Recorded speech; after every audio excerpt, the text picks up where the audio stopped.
Hello, everyone. This is Dave. Thank you for tuning in as always. Today, I wanted to cover a ton of space company news we've had over the past week, and not just minor stuff either, but really game changing stuff from several major companies. We've got news from Rocket Lab, Redwire, Intuitive Machines, AST SpaceMobile, Globalstar, and more. Before we dive into that, please consider hitting that subscribe button if you haven't already. And if you have, well, I'll check out your comments down below. Oh, and by the way, before we dive in, I just wanted to ask you guys if you like this format of video or if you prefer me talking about individual companies one at a time. So maybe a Rocket Lab video, then an Intuitive Machines video, then a Redwire video, all separate. Also, what kind of stuff are you looking more from me? More interviews, more talking about my own investing, more company news?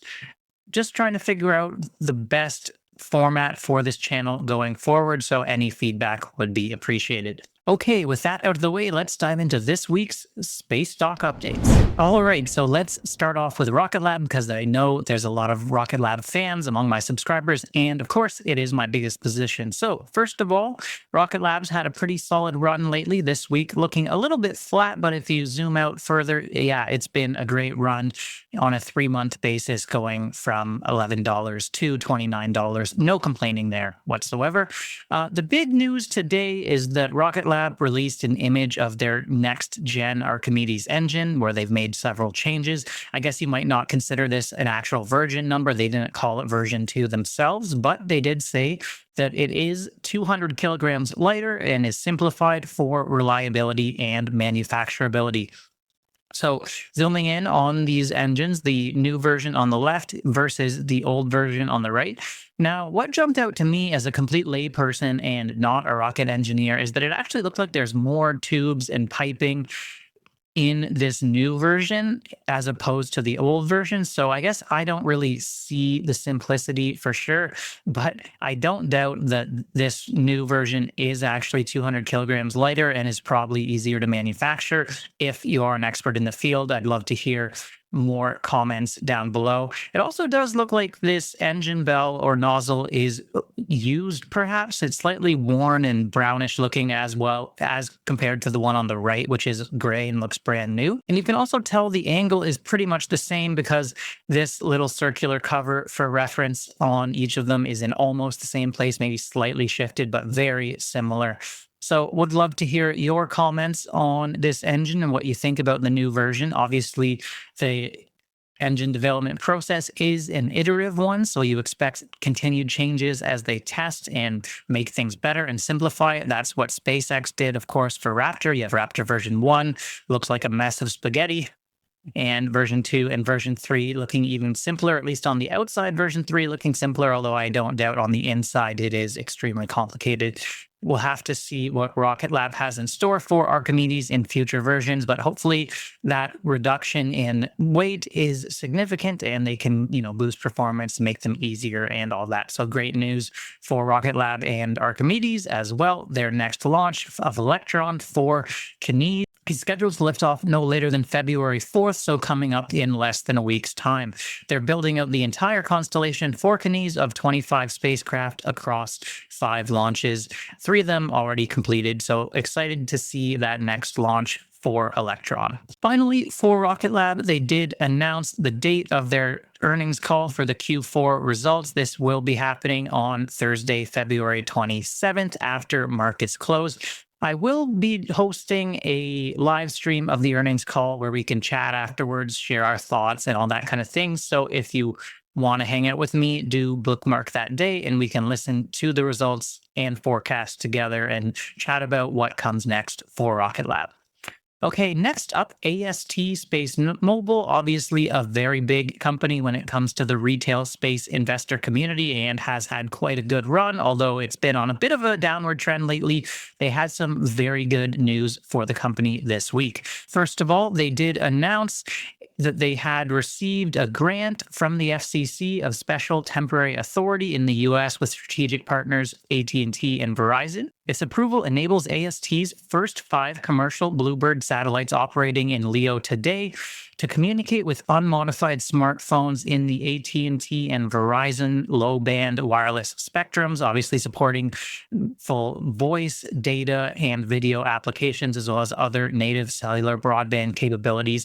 And they won't need any modifications to the smartphones or anything like that. So exciting to get that approval from the FCC to start those communications. Now, it's important to note that these Block 1 Bluebird satellites that were launched actually fairly recently are not enough to provide continuous cellular broadband support across the entire United States. So it will be a bit spotty as they only have those first 5 until they get their next gen satellites up there. They do target approximately 100% nationwide coverage from space with the next generation Block 2 Bluebirds, which will feature a massive 2,400 square foot communications array and is designed to deliver up to 10 times the bandwidth capacity of those current Bluebirds. So a big step up in capabilities from the next gen Bluebirds. And if you recall, AST recently raised about $400 million in a capped call transaction that will hopefully help them fund the build out and launch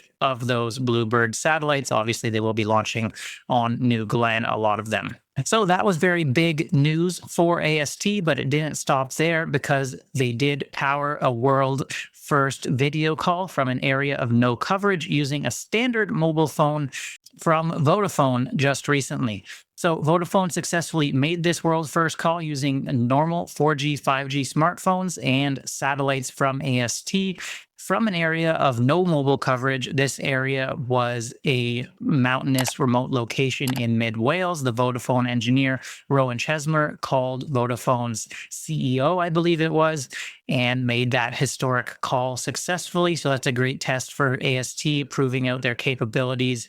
And of course, looking forward to those services going live for the public. It'll be interesting to see what the take rate is for members, how many people are willing to pay for coverage in those remote areas, satellite cellular coverage, that is. Let me know if you were going on a trip somewhere remote, would you be willing to pay for satellite-based internet at a premium on your cell phone plan? Always interested in more data on that, but very good week for AST with those news items. Next up, of course, Intuitive Machines also have some pretty big news today. First of all, to put what happened today in context, if you'll remember back in September of 2024, NASA awarded Intuitive Machines a massive near space network contract with a maximum total potential value of $4.82 billion. This was obviously very big news for the company, which is valued at less than $4.82 billion itself. But you have to remember this contract is an indefinite delivery, indefinite quantity task order contract, which means that's kind of just a maximum. NASA doesn't have to actually pay them anywhere near that. They'll just issue task orders from within this program. And we don't really have any guarantees on how much Intuitive Machines would be making under this program. And it's from October 1st, 2024 through September 30th, 2029. Could be extended to 2034. So pretty long time horizon. But we have our first payment looking like it's come through from NASA to Intuitive Machines. Now, nothing official that I've seen has been announced by any news outlets or Intuitive Machines themselves, but on a government spending website, I believe this is from, if I recognize it correctly, the Undefined Mystic found this gem that shows, okay, guys, we're now doing take 2 of this piece of news for Intuitive Machines because I'm changing my thoughts slightly on it. The original tweet did say that Intuitive Machines has now been paid that $584 million figure. I'm no longer positive that they've already gotten paid this or are already getting paid this right now. But what I can say is that it's looking like total contract value, as we said previously, including all the options that NASA may decide to exercise, is that $4.82 billion figure. And now we know that they are exercising options that will bring the total Intuitive Machines makes to at least 584 million or close to 600 million, which is great for Intuitive Machines. That's a lot of money. And we really didn't have a lot of certainty on how much they were going to get paid previously. It could have been pretty much any figure up to that 4.82 billion. So I consider this kind of to be a new floor for how much they'll make. So I don't know if they're getting paid this now or this is just the options that they're going to get paid for at least over the course of the IDIQ contract, and maybe NASA exercises even more in the future as they want to go forward with more capabilities and technologies.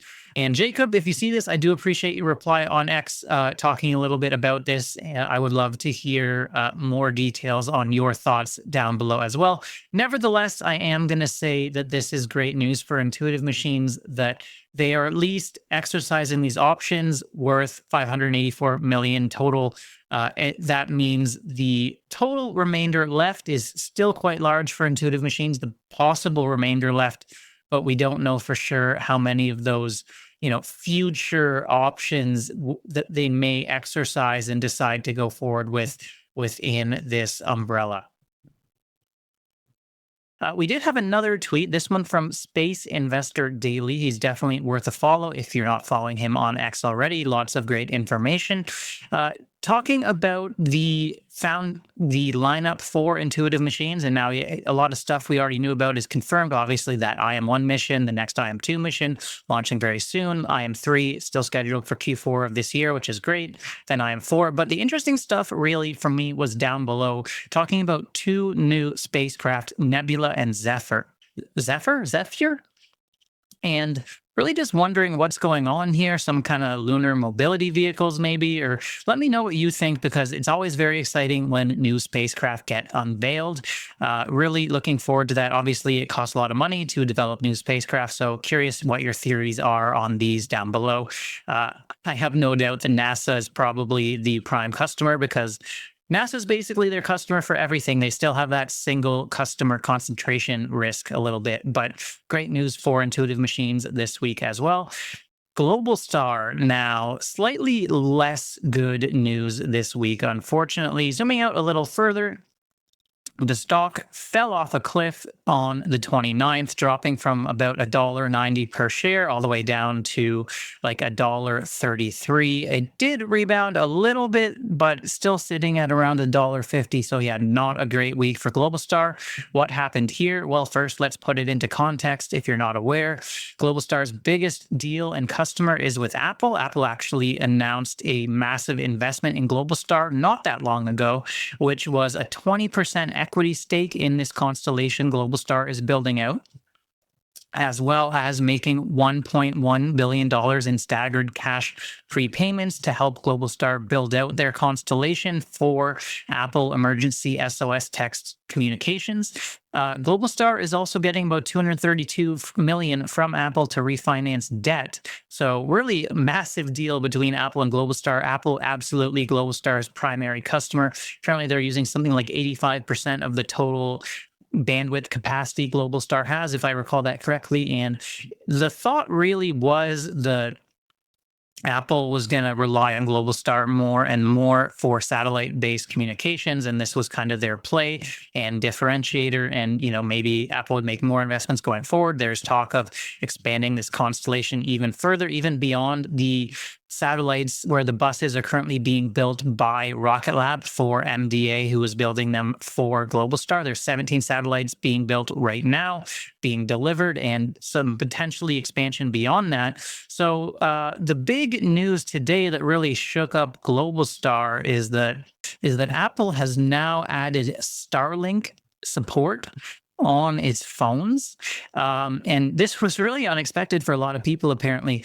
They were working with SpaceX and T-Mobile to add support for Starlink in their latest iPhone software. This under-the-radar move was released on Monday, making them now support the technology. And of course, talking about it here, Apple, meanwhile, already provides Globalstar offerings for emergency texts and emergency responders when out of cellular range. This week, T-Mobile did enable a small number of iPhones to take part in the beta testing for that network. So really shook up the stock here. And, I always thought it was a strange setup where Apple provided some connectivity on their own, but also they allow you to basically have a contract with your mobile network operator, AKA T-Mobile, Verizon, whoever, to provide satellite connectivity as well, or regular connectivity as well. It's a strange dynamic to me. And it looks like Apple is basically, at least to my eyes, taking the route of, allowing mobile network operators to offer any satellite-based service they want, while also providing their own emergency offering through Globalstar as a differentiator. This means maybe down the line there's a little bit less demand for those Globalstar satellites. Let me know what you think about this down below. Is it bad news for Globalstar? Does it not really matter because those contracts are signed? Apple's made their investment in them, and maybe they still want at least emergency, message support, even if it's not the full 4G, 5G connectivity that you're looking at from, say, a Starlink or an AST. But definitely the direct to cell phone satellite connectivity market is really heating up right now, and competition is getting interesting. So that's it for Globalstar. Let me know what you're doing on that news. Are you buying the dip? Are you selling? Does this change your thesis? I'd love to hear about it. It's not one I own currently, but Globalstar is a very interesting company. Next up, Redwire Space. And a little while ago, it's not a focus of today, but Redwire made an absolutely game-changing move for the company with a massive $925 million purchase. Now, they're buying this company called Edge Autonomy, which is a autonomous drone manufacturer. Interesting thing here is, Redwire is a space company. They're not really in the drone market right now, but they're pushing into defense more with this move. Also, this company is going to almost double Redwire's 2025 revenues, and it's already profitable. So it'll go straight to the bottom line and hopefully help with Redwire's profitability. Overall, I think I do like this deal, and the market certainly did, because Redwire, again, went quite up if you look just a little while ago. But today, though, Redwire did announce a partnership with Virgin Galactic on suborbital research capabilities, and Redwire will produce payload racks for experiments flying on the Delta class suborbital space plane that Virgin Galactic is developing. Personally, I give Virgin Galactic like a 50-50 chance of actually getting to the point where they can launch their next gen Delta space plane. I think a lot of you guys know I'm not, very bullish on Virgin's prospects when it comes to the business. I hope they succeed. Nothing against their employees or them. I just think they have a tough road there. And, it is what it is. Maybe I don't think this will ever be a massive deal for Redwire, but they will be, facilitating some experiments on Delta class space planes if they do actually launch. Now, next up, Planet Labs actually had a very big deal announced, and the stock has reacted fairly favorably. Planet, over the past year, has not really experienced quite the run that a lot of other space companies had in the year. Some of them like 5xing plus. Planet, stayed low for quite a while as they kind of missed on some revenue expectations, but finally they've started to take off a little bit lately, gone from like $1.70 per share to $6 per share. So that is quite a run. And you can see just over the past several days, a nice little spike in the share price up to $6. So this news is quite big for the company. Their biggest contract ever, from what I understand.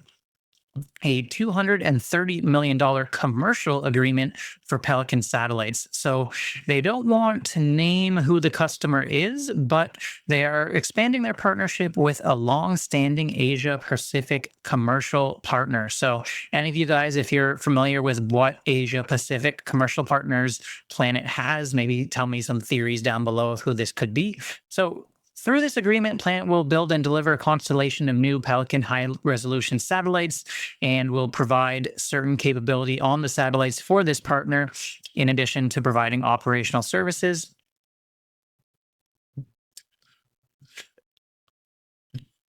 And Will Marshall, the CEO of Planet, saying that this agreement represents a significant milestone for Planet. It's their largest contract to date and a major step forward in what we see as a very large market opportunity. I should say, by the way, these Pelicans are kind of Planet's next gen, more capable satellites as opposed to their Doves and Super Doves. But what really jumped out to me is, first of all, the size of the contract and the fact that it is a commercial customer, because my problem with Planet has been that the growth, unfortunately, has not been there on the commercial side. They've done okay with government customers, but they really thought there'd be more commercial companies signing up for their satellite data services, and it really hasn't panned out as we hoped. So hopefully, this is a sign of more commercial customers seeing the use and need for Planet's services going forward. Do note that this $230 million is going to be recognized over about 7 years. So it's not like it's all going to hit the books next year, but still a very big contract for Planet and a very big step in the right direction for them. Let me know what you're doing with Planet. Are you buying, selling? Always interested, of course, to hear. Planet is one I do own shares of. Oh, and I should disclose for everyone, I own Rocket Lab, Redwire, Intuitive Machines, and Planet. Rocket Lab being by far my biggest position, but I have, nice gains as well in Redwire and Intuitive Machines, and now even Planet. Finally, I have some gains after sitting in that with losses for a while. I think I originally bought it at about $4 a share. So that is the space stock news for this week. Obviously, we always focus on publicly traded companies as opposed to the likes of SpaceX or some others, although if they do make moves that impact those publicly traded companies, we do discuss them. Let me know what you think about any of these pieces of news. Which companies are you buying? Which companies are you selling? Is there anything I missed this week that you think I really should cover? And do you like this format? Do you think I should continue it going forward? Let me know down below. Once again, if you haven't subscribed already, and I do hope you'll consider doing that if you found this video interesting and useful. I hope you guys have a great weekend, and I will see you soon for the next video. Bye for now.